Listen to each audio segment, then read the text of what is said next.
Hey, this is Anney. And Samantha. And welcome to Stuff I Never Told You, a production of iHeartRadio.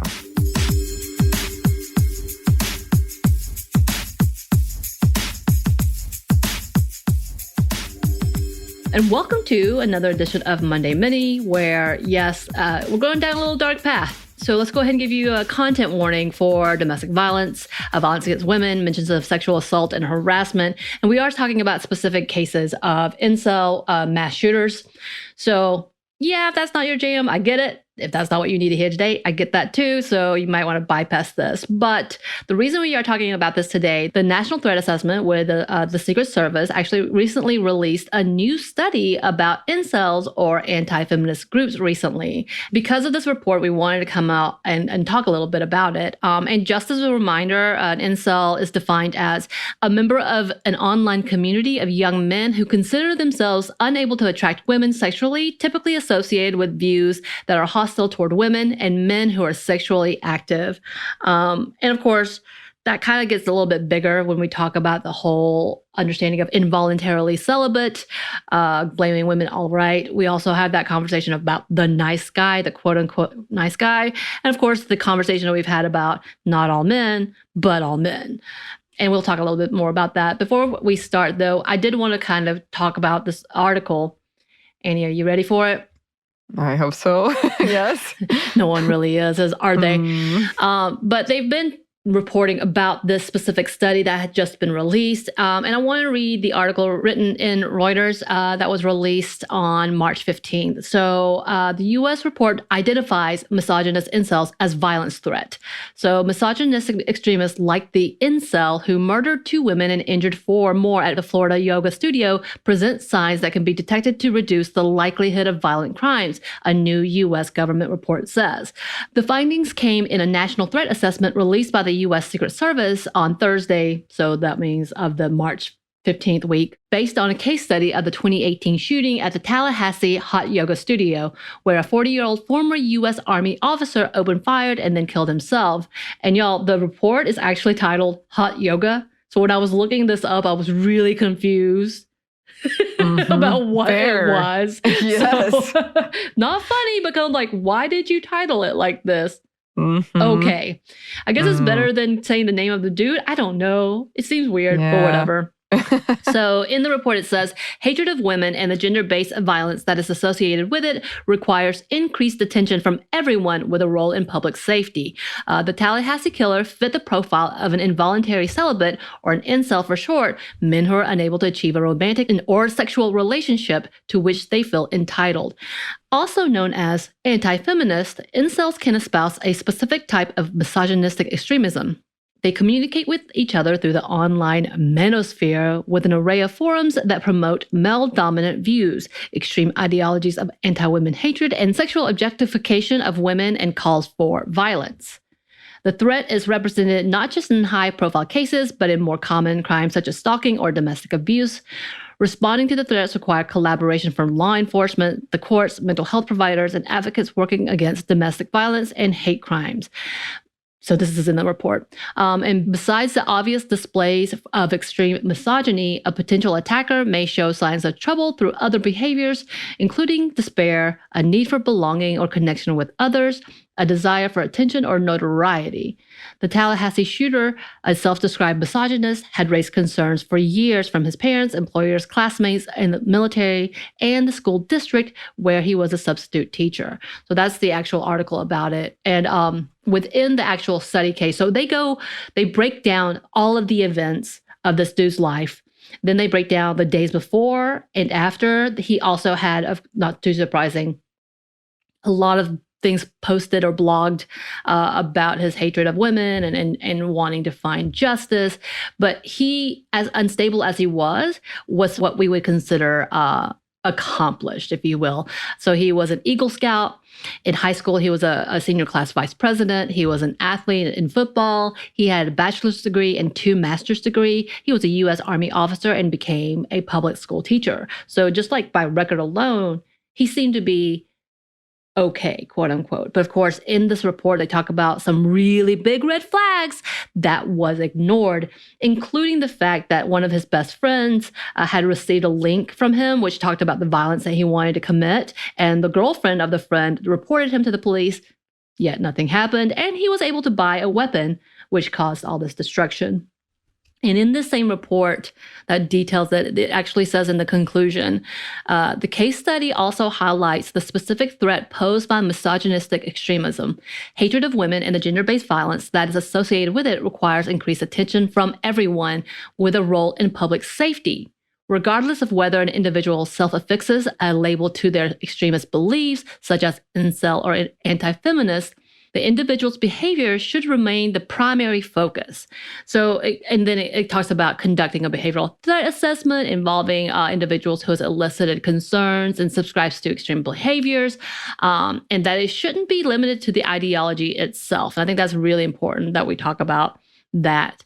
But I think it's interesting that they took this one case when we know there's been so many other cases that has happened as recent as Atlanta, the Atlanta shootings, as well as what happened with the Canadian shootings in California as well, Virginia Tech. There's so many examples of concerns that we really need to have a conversation about. And even though this is a step in trying to actually identify this harmful, and really dangerous group or community, there's this also, like the article said, it's too broad. It's too focused because this is a whole bigger, broader topic because it's not just extremists.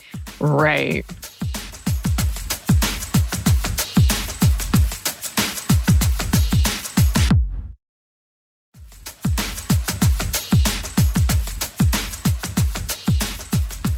I remember when we did that episode on incels and we were both scared. Like we were afraid of what would happen to us.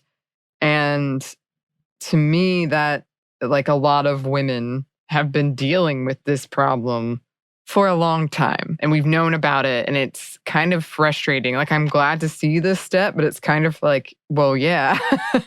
I don't know why this hasn't happened already when we have all of these examples and we have all of this toxic stuff that we bring up, and especially like on this show. And as you said, it's bigger than just one group because when we talk about gaming and like Gamergate, there's that, and like in every aspect of industry, almost like every part of our lives, it exists. And it's part of that kind of rape culture, patriarchy thing we talk about all the time. But like this, I feel like should have been like, yes, incels are bad. Right. Should have been a thing. It should be, I think it should be monitored. Like he had his whole plan essentially just out there talking about how he was going to punish women because they didn't want him and punish men that were in his way essentially or better looking than him.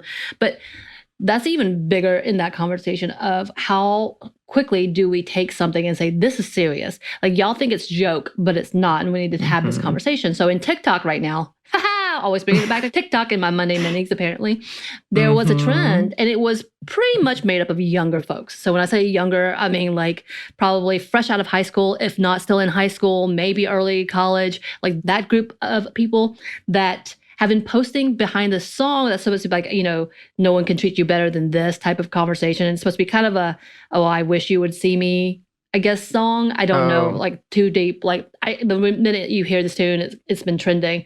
And in it, it shows a dude or a person. Typically it's a dude. That's the ones I've seen. Just standing there. And the little probably, what if we went on a date? What if I took you on this date? And for example, one of them said, and I took you bowling, and instead of throwing the ball down, I crushed your head with the ball. Wouldn't that be funny? And then there was another one about what if we went swimming or boating and I drowned you? Ha, ha, ha.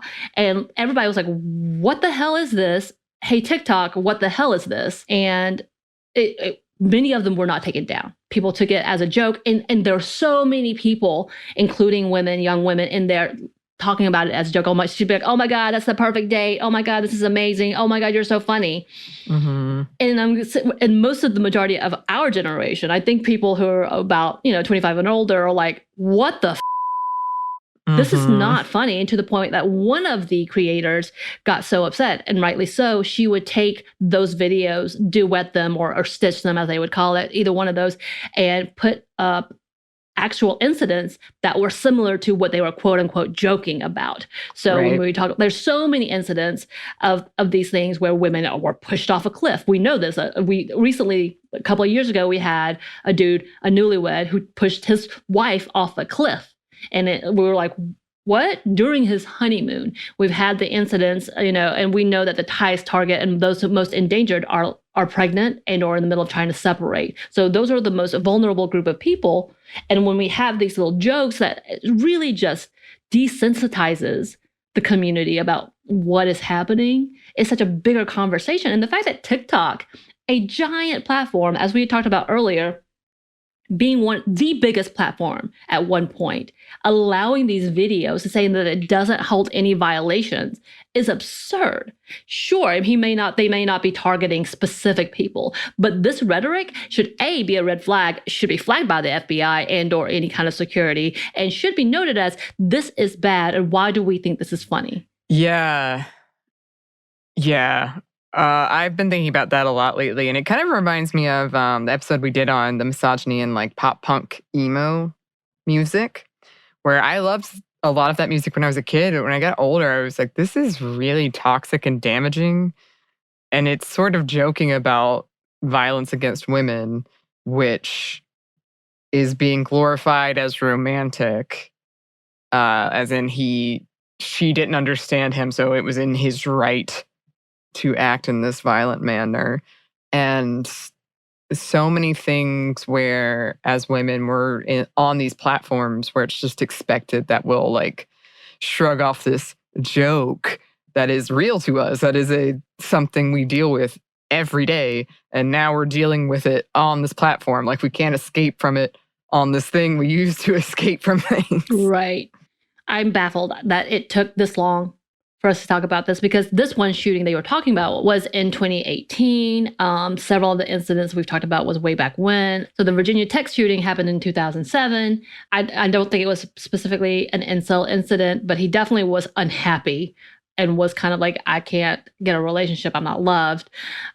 We also had, again, Atlanta shooting, and then the Isla Vista shootings in 2014. So it's been around. And honestly, these are just classified because they were being able to see it. There's probably so many more. And we know when it comes to domestic violence, we know when it comes to partner deaths, a lot of it has the same little rhetoric of misogyny and hate for women. Like, let's just be very honest. This is hate for women.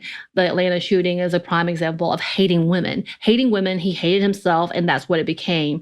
And it was very targeted. It was obviously very targeted to Asian people, Asian women, which is a whole different conversation. But that's the point of this, is that it's been rolling out. It's been a conversation. It's been something that we've been talking about. Same way as we talk about QAnon, as well as talking about the January 6th insurrection, as well as the anti-abortion protesters and the bombings and such. These are very heavily misogynistic, leaning towards the anti-women, anti-feminist conversation. And this is where we're at. But this is that whole other point is, I just recently seen, and it has nothing to do with this specifically, but I'm talking more about the attitude, and I'm very upset, actually. I'm not going to say anything specifically, but on my personal like social media page, someone posted an article about the Will Smith incident. And we're not talking about that because that's not our lane. I'm going to keep that here. Most of this conversation is not our lane. As not a part of the Black community, myself, who is not disabled, I don't feel like this is our lane,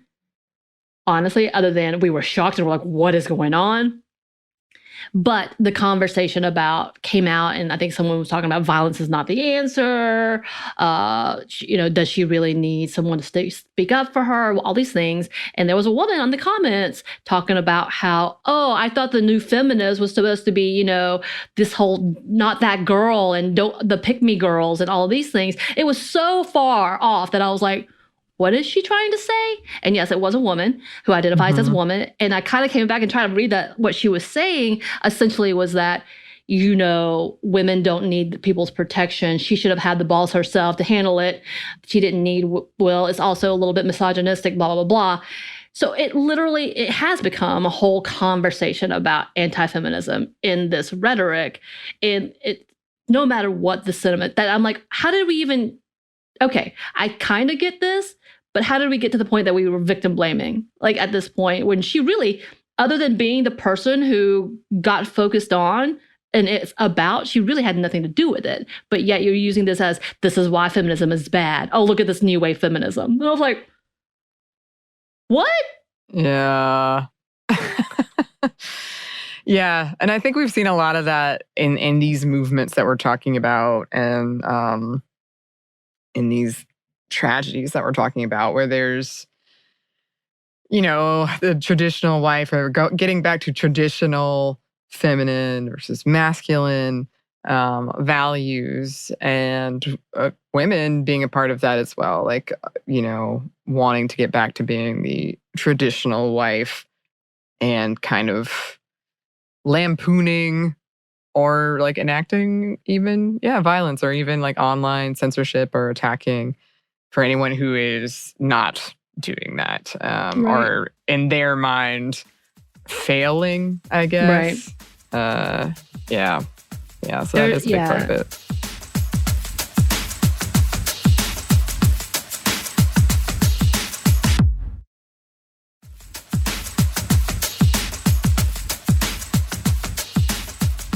This is that bigger conversation of, thank God, the Violence Against Women's Act has come back, and that there's a few more things that we could talk about.